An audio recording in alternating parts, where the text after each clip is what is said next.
South Indian শিক্ষা পদ্ধতিতে বিদ্যারম্ভম একটা খুব ইম্পর্টেন্ট পার্ট। শব্দটা শুনে বোঝা যাচ্ছে বিদ্যারম্ভম মানে বিদ্যা আরম্ভ হচ্ছে।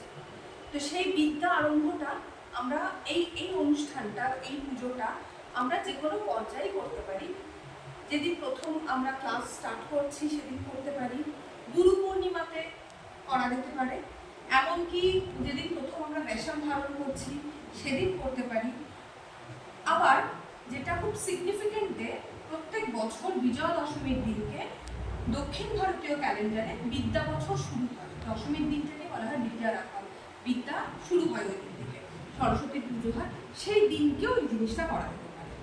তো বা যখনই কোনো একটা ইম্পর্টেন্ট পারফরমেন্স হবে, যখনই আমরা গুরুকে স্মরণ করব, তখনই আমরা 3টে পান পাতা, একটা সুপুরি, একটা কাঁচা টাকা, এই 3টে জিনিস আমরা গুরুকে নিবেদন করে আমরা এই অনুষ্ঠান মানে আমাদের আগামী কাজটা শুরু করতে পারি।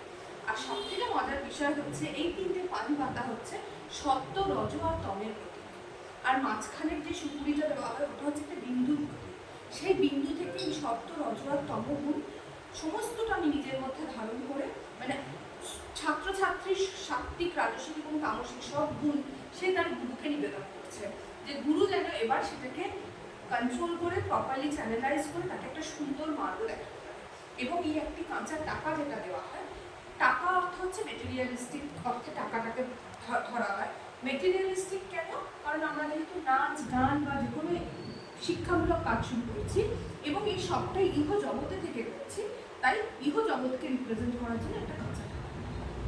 এরপরে যার যার ইচ্ছা মতো বস্ত্র, ফল গুরুর জন্যে সে যেতে পারে।